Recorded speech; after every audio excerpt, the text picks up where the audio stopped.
ఇగో ఈయననే కేసీఆర్ అనుకోవాలి, గట్టిగా పనిచేయాలి.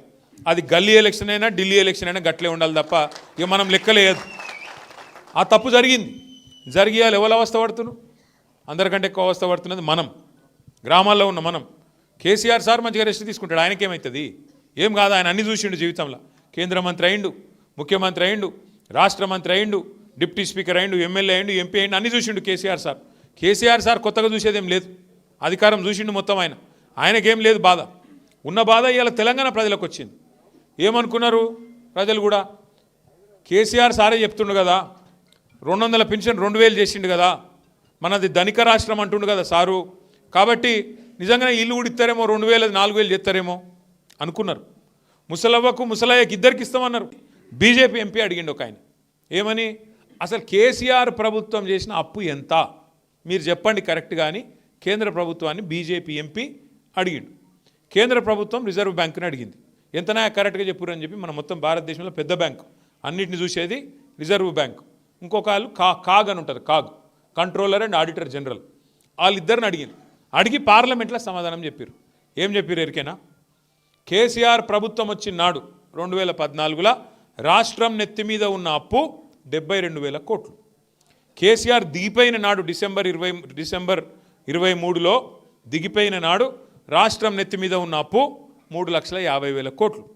3,50,000 కోట్లలో 72 తీసేస్తే, ఎందుకంటే అది విరాసత్కి వచ్చింది కదా మనకు, ఆ 72 తీసేస్తే ఎంత? 2,80,000 కోట్లు. మావు కేసీఆర్ అప్పు చేసిండు, 2,80,000 కోట్లు అప్పు చేసిండు కేసీఆర్. చేసి ఏం చేసిండు? 70 లక్షల మంది రైతుల ఖాతాల్లో 73,000 కోట్ల రూపాయలు రైతు బంధు రూపంలో వేసిండు. అవును, కేసీఆర్ అప్పు చేసిండు. చేసి ఏం చేసిండు? 2 సార్లు లక్ష రూపాయల చొప్పున 28,000 కోట్లు రుణం మాఫీ చేసిండు. ఎస్, కేసీఆర్ అప్పు చేసిండు, 2,80,000 కోట్లు అప్పు చేసిండు. ఏం చేసిండు? వరుసగా 10 ఏళ్ళు మీ కాంగ్రెస్ వాళ్ళు మొత్తం కరెంటును ఖరాబ్ చేసిపోతే 10 ఏళ్ళు రైతుకు 24 గంటలు ఫ్రీ కరెంట్ ఇచ్చి 50,000 కోట్ల రూపాయలు సబ్సిడీ రూపంలో కట్టిండు. రైతన్నల కోసం సబ్సిడీ రూపంలో 50,000 కోట్లు ఉత్త కరెంటు కోసమే కట్టిండు. అట్లాగే కేసీఆర్ అప్పు చేసిండు. ఏం చేసిండు? 15 లక్షల మంది అప్పు చేసిండు. ఏం చేసిండు? 15 లక్షల మంది ఆడపిల్లల పెళ్లి నెలకు లక్ష రూపాయల చొప్పున ఇచ్చి 15 లక్షల మంది ఆడపిల్లల లగ్గం చేసిండు. అవును, కేసీఆర్ అప్పు చేసిండు. 34 మెడికల్ కాలేజీలు పెట్టిండు, 34 నర్సింగ్ కాలేజీలు పెట్టిండు. ఊరూరికి మన పిల్లగాళ్ళు డాక్టర్లు మళ్ళా బ్రహ్మాండంగా అయ్యేటట్టు వాళ్ళ కాలేజీలు కట్టించిండు. ఎస్, కేసీఆర్ అప్పు చేసిండు. 1022 గురుకుల పాఠశాలలు పెట్టిండు. మీ మొక్కలకు 200 స్కూళ్ళు ఉంటే 1000 పంప.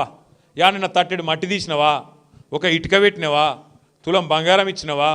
ఆడోళ్ళకి చెప్తే మొత్తం లేడీస్కు నెలకు 2,500 ఇస్తా అన్నాడు. ఇచ్చిండు ఒకళ్ళకన్నా? నేను ముందే చెప్పిన, వీళ్ళు చాలా దుర్మార్గులు, వీళ్ళు 2,500 తులం బంగారం ఇచ్చే కేసులు కాదు, మీ మెడల పుస్తలతాడు కూడా ఎత్తుకపోతారని చెప్పిన నేను ముందే. గసంటి వాళ్ళు ఖతర్నాక్ మనుషులు వాళ్ళు. ఎందుకంటే మాకేం కోపం లేదు. అధికారం ఎవరి అబ్బసొత్తు కాదు, ఎవరి అత్త సొత్తు కాదు, ఎవరికి శాశ్వతంగా ఉండదు, మాకు కూడా ఎరికే. కానీ ప్రజల కోరిక వేరే ఉన్నది. మళ్ళా కేసీఆర్ రావాలి, 2028లో ఖచ్చితంగా రాష్ట్రానికి ముఖ్యమంత్రి కావాలనే కోరిక ఇలా ప్రజల్లో బలంగా ఉన్నది. తప్పకుండా నేనైతే నమ్ముతున్నా, పైన దేవుడు ఉన్నాడు, కింద ప్రజలు ఉన్నారు. మీరు అనుకుంటే, దైవ బలం ఉంటే తప్పకుండా కేసీఆర్ గారు తిరిగి రాష్ట్రానికి ముఖ్యమంత్రిగా బాధ్యతలు చేపడతారు. మళ్ళా బోతు నియోజకవర్గంలో మీరు ఒకటే యాద పెట్టుకోండి,